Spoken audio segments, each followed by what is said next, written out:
రాజధాని అమరావతిలోని శాఖమూరు పార్కులో ఏర్పాటు చేసిన 58 అడుగుల అమరజీవి శ్రీ పొట్టి శ్రీరాములు గారి భారీ క్యాంసా విగ్రహావిష్కరణ కార్యక్రమంలో ఏపీ ఏపీ ఉప ముఖ్యమంత్రి శ్రీ పవన్ కళ్యాణ్ పాల్గొని ప్రసంగించారు. పొట్టి శ్రీరాములు గారి 125వ జయంతి సందర్భంగా ముఖ్యమంత్రి నారా చంద్రబాబు నాయుడుతో కలిసి ఈ త్యాగ శిల్పాన్ని ఆవిష్కరించారు. మద్రాసు రాష్ట్రం నుంచి ప్రత్యేక ఆంధ్ర రాష్ట్రాన్ని సాధించేందుకు 1952లో ఆయన చేసిన ప్రాణత్యాగం, ఆమరణ నిరాహార దీక్ష తెలుగువారి ఆత్మ గౌరవానికి ప్రతీక అని పవన్ కళ్యాణ్ తన ప్రసంగంలో గర్వంగా కొనియాడారు. భాషా ప్రయుక్త రాష్ట్రాల ఏర్పాటుకు ఆద్యుడైన అమరజీవి అంకిత భావాన్ని స్మరించుకుంటూ తెలుగు జాతికి ఆయన చేసిన విశేష సేవలను భావి తరాలకు సగర్వంగా గుర్తు చేసేలా ఈ కార్యక్రమం జరిగింది. ఇక తదుపరి మన డిప్యూటీ సీఎం గారు మన రాష్ట్రం నలుమూలలకి పయనించడం మాత్రమే కాకుండా ప్రజల మనసు లోతుల్లోకి వెళ్ళి కష్ట సుఖాలని తెలుసుకున్న నాయకుడు, పవర్లో ఉన్న పవర్ మన deputy CM of Andhra Pradesh Pawan Kalyan గారిని మాట్లాడవలసిందిగా రిక్వెస్ట్ చేస్తున్నాము. గౌరవ ముఖ్యమంత్రి వర్యులు శ్రీ నారా చంద్రబాబు నాయుడు గారికి హృదయపూర్వక నమస్కారం. ఈ కార్యక్రమానికి విచ్చేసిన మంత్రివర్గ సభ్యులైన గౌరవ మంత్రివర్గ మరియు సభ్యులైన నారా లోకేష్ గారికి, నాదెండ్ల మనోహర్ గారికి, పొంగూరు నారాయణ గారికి, శ్రీమతి సవిత గారికి, శ్రీ టీజీ భరత్ గారికి, గౌరవ బీజేపీ రాష్ట్ర అధ్యక్షులు పివిఎన్ మాధవ్ గారికి పేరు పేరున హృదయపూర్వక నమస్కారం.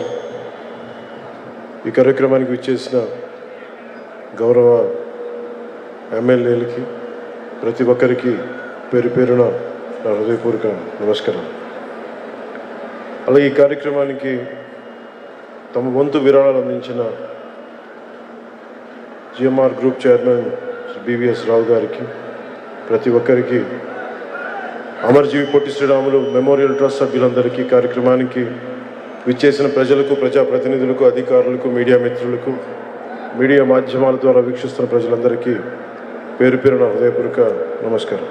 తెలుగు జాతి ఉనికి కోసం, తెలుగు జాతి ఆత్మగౌరవం కోసం ఆత్మార్పణం చేసిన అమరజీవి పొట్టి శ్రీరాములు గారి 125వ జయంతి సందర్భంగా యావత్ ఆంధ్రప్రదేశ్ ప్రజల తరపున ఆ మహనీయునికి మనస్ఫూర్తిగా నివాళులు అర్పిస్తున్నాం. ఎవరి ప్రాణత్యాగం మీద ఈ రాష్ట్రం ఏర్పడిందో, ఎవరి దేహత్యాగం మీద ఈ రోజున తెలుగు వారంతా స్వేచ్ఛ వాయువులు పీల్చుకుంటున్నారో ఆ మహనీయుని స్మరించుకోవడం మనందరి కర్తవ్యం.